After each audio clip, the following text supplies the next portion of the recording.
Welcome back to another edition of Intended Consequences, the official podcast of the Strategy Corp Institute of Public Policy and Economy. I'm your host, Sebastian Lebrec. For the fourth consecutive year, I'm delighted to bring you the Strategy Corp Year in Review and Look Ahead podcast. This episode has very much become a tradition at Strategy Corp. Once again this year, I asked colleagues from across service lines and practices about the major developments of 2025.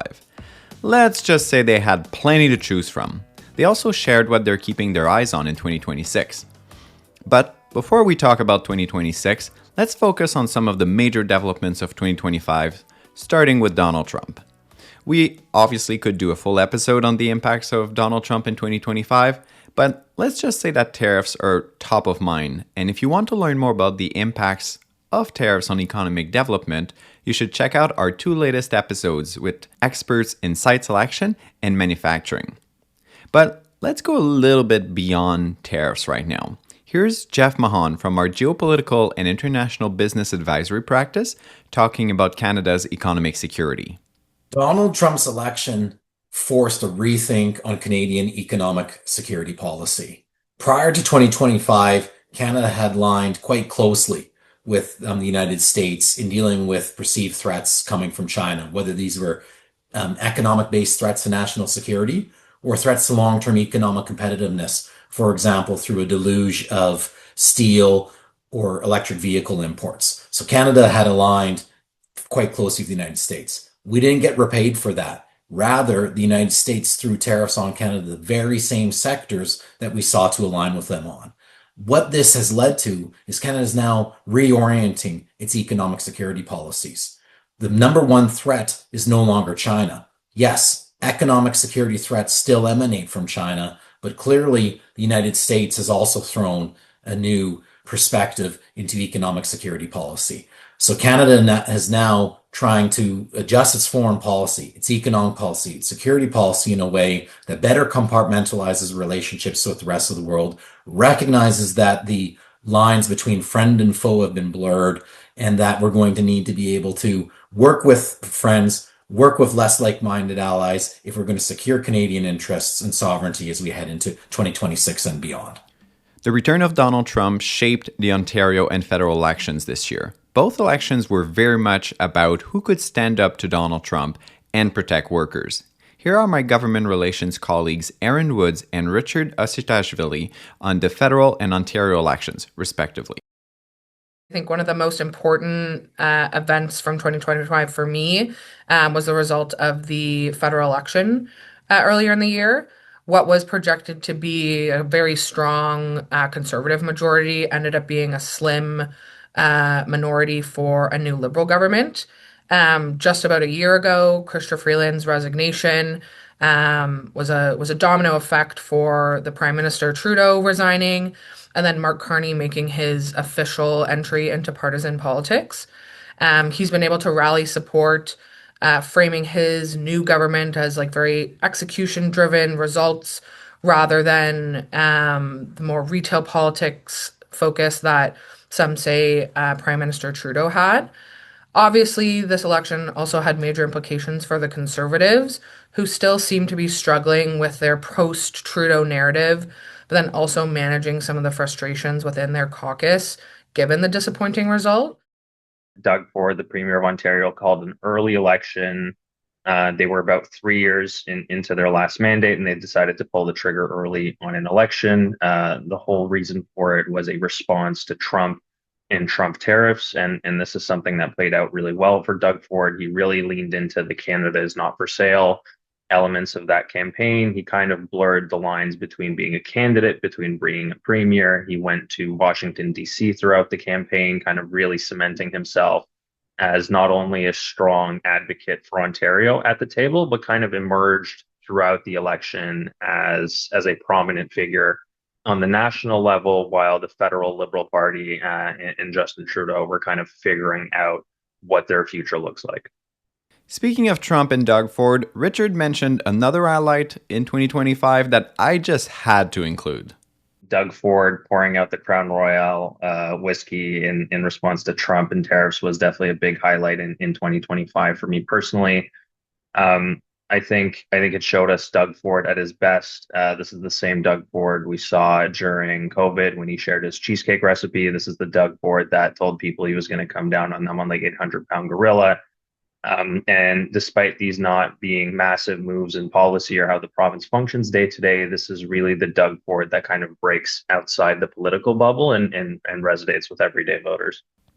In Ontario, the trade war was a big topic of conversation in economic and policy circles, but it was not the only game in town. The state of the real estate market was also a hot subject, especially given the fact that it ties back to housing and affordability. Senior advisor Lauren Unick had a lot to say on this. The biggest surprise would have been the volume and the significant size of the collapse of the real estate market. I think we didn't understand the long-term implications of the economic uncertainty in the global and national markets. Of course, changes to our immigration policies, changes to our international student policies. I think these have all added up in ways we didn't exactly anticipate coming forward so vociferously in 2025. And this downturn will have massive implications for our communities, as well as the sector, of course, and it will only serve to sharpen the affordable housing crisis. Another sector that saw its fair share of challenges and turmoil in 2025 was post-secondary, especially in Ontario. Here's my colleague Julie Gagnon on what played out in this sector. So in 2025, Ontario's public sector reached a real breaking point. Longstanding tuition freezes and policy changes that capped international student enrollment culminated to have an immediate and destabilizing impact. For years, international tuition had quietly become a core revenue source used by many institutions to offset chronic underfunding of domestic programs. And when that revenue declined, it exposed some financial pressures that had been bubbling up and building beneath the surface for a long time. And what followed for post-secondary institutions wasn't incremental change. It was decisive and really difficult action. So through ministry-mandated efficiency and accountability reviews that we supported across the sector, we saw the same pattern emerge. Rapid program reductions, staffing changes, service consolidation, and genuine efforts to cut to the bone just to stabilize operations. And these were not theoretical exercises. Leaders were making consequential decisions really quickly, and often knowing that those decisions would be difficult to reverse. So what made 2025 different was not just the scale of the challenge, but the speed and the overlap of the pressures. Okay, switching gear a little bit here. One thing that was really interesting this year is how artificial intelligence came up more than once during my interviews. And no, it's not because I interviewed ChatGPT for this episode, I swear. AI can be applied for so many different purposes that I guess I shouldn't be surprised. In the next two clips, you'll hear Alex Shirelli on the use of AI in communications and Julie Gagnon on the use and governance of AI in the public sector. The use of AI in corporate communications and reputation management was a major development in the past year. Like in many functions, artificial intelligence is becoming a more standard tool in corporate communications. What that means is people are already using AI to develop written materials, to identify potential reputational risks to their organization, and building out those scenarios. Another thing people are using it for is stress testing language and looking at different messages and how they might resonate with people. So there's definitely a function and a use for it, but it still lacks context. It doesn't know your history or your relationships or where trust is fragile. So in communications, the way we're looking at it is it won't replace a practitioner's judgment or that insight into your stakeholders. Nuance is critical. Organizational knowledge will help get the tone and timing of communications right. So the organizations that are using AI in this way to support their thinking will come out ahead.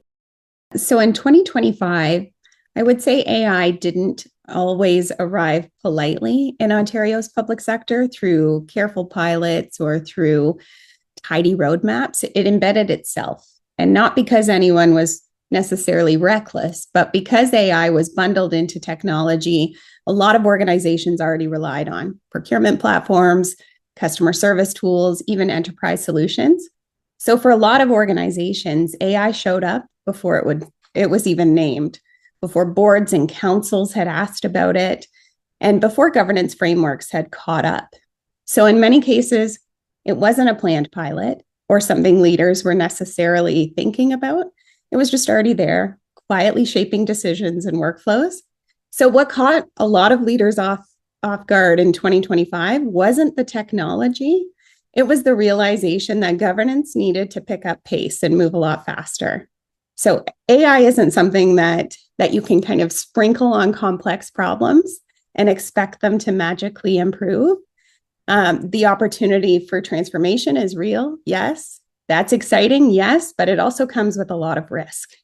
So I describe AI as being like a Swiss Army tool sometimes. And in 2025, there seemed to be a tool emerge for everything. You know, the versatility is certainly powerful, but not every tool is right for every task. And in the public sector, the consequences of using it wrong can be very real. So that's one shift we saw. AI didn't create a technology problem for the public sector. It exposed a leadership and a governance gap. Well, 2025 was quite a year, but there are a lot of things to keep an eye on in 2026. My colleagues gave me a lot of material to work with in this section, so I'll try to keep it brief. Let's actually start by closing the loop on communications and how organizations communicate first. Here's what Alex Chiarelli will be keeping an eye on in 2026.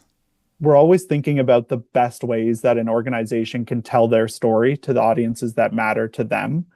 What we've seen over the past year is that people are increasingly skeptical of the information they're consuming, as it's becoming more and more difficult to parse through what's true and what's not. So in the year ahead, we're thinking about how communication strategies can consider how their stakeholders consume information and what sources they trust the most. We're seeing more people consume information through podcasts and other forms of media. And as this shift continues, organizations need to find and identify opportunities to reach their audiences where they get information they trust.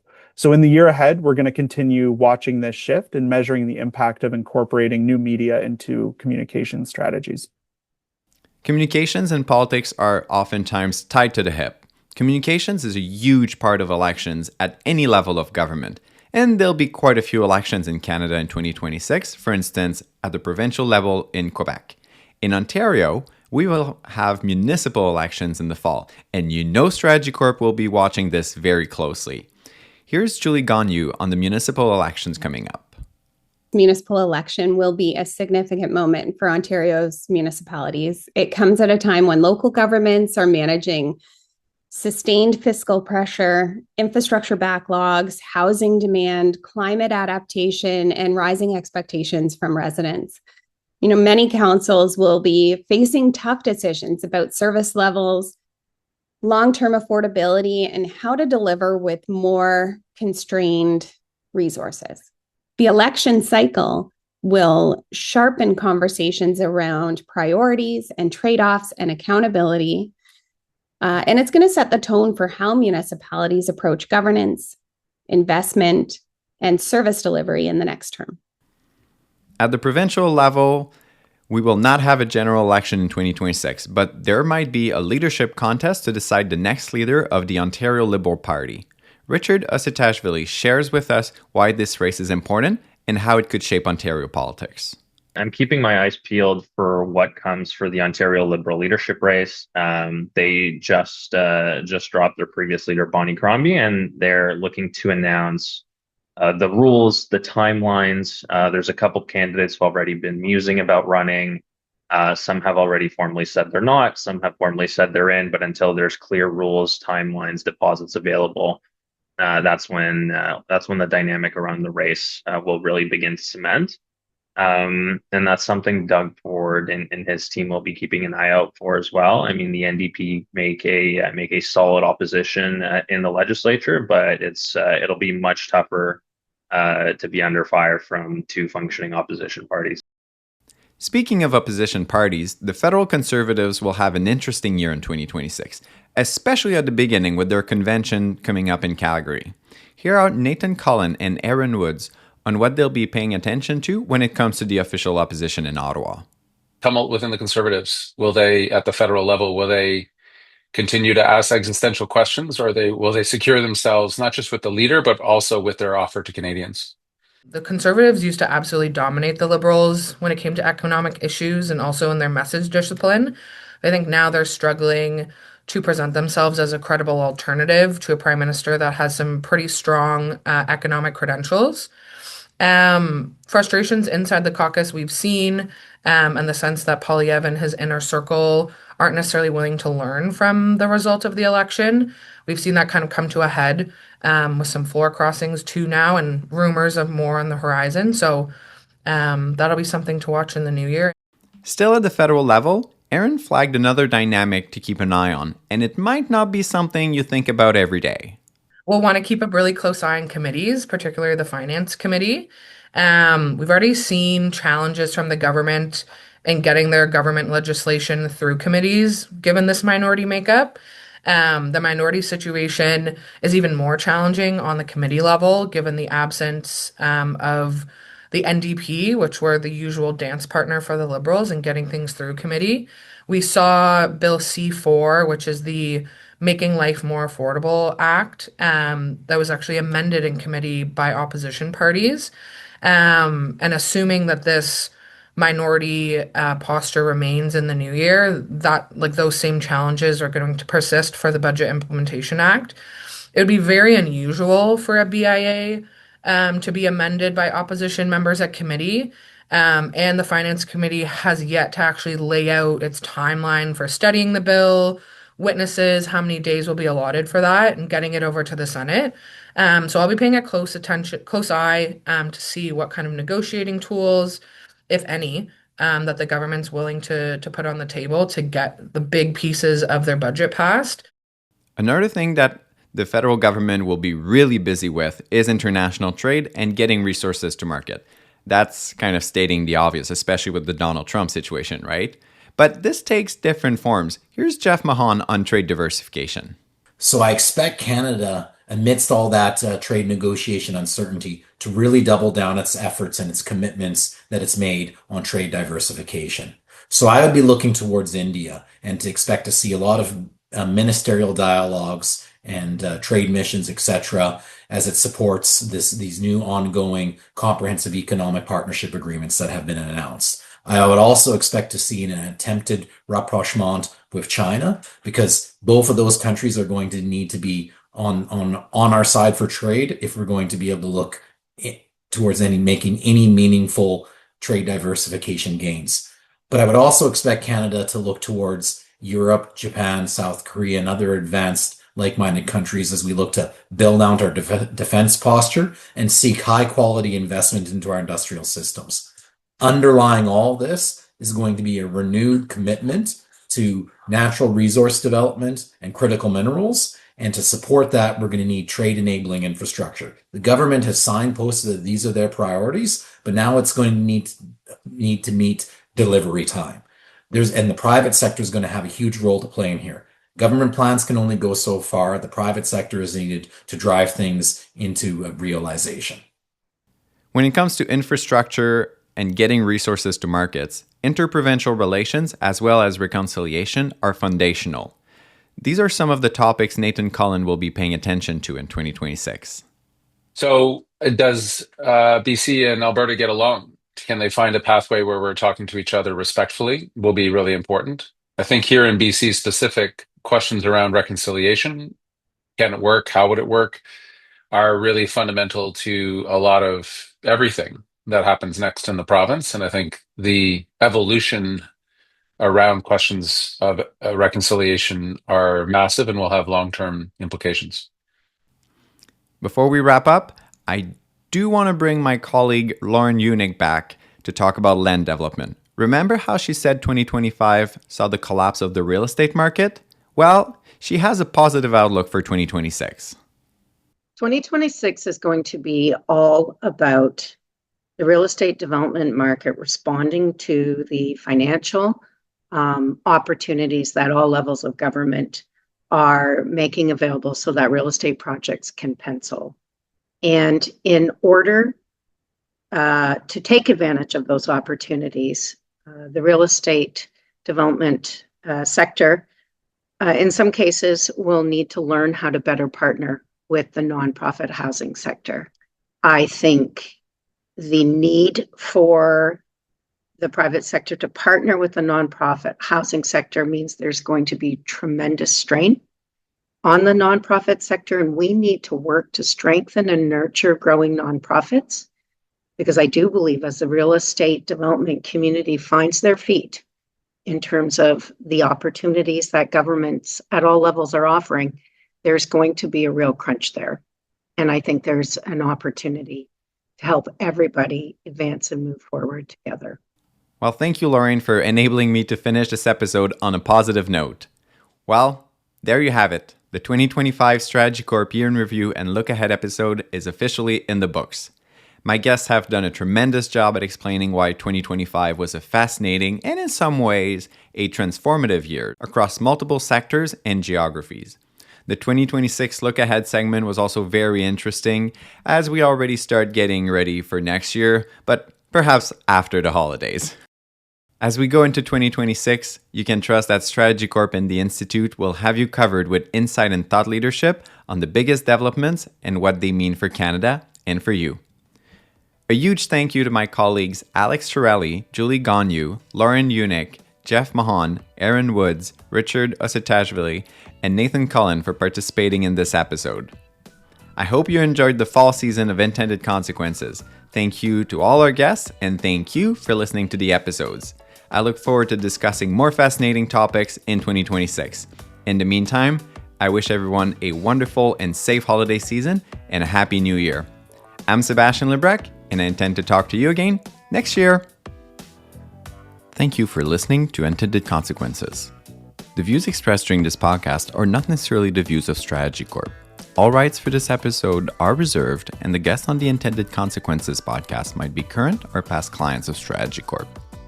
To find out more about the work of the Institute and to subscribe to our newsletter, visit our website at strategycorp.com/institute and make sure to follow us on Twitter and LinkedIn. I'm Sebastian Lebrec, and I intend to talk to you again next episode.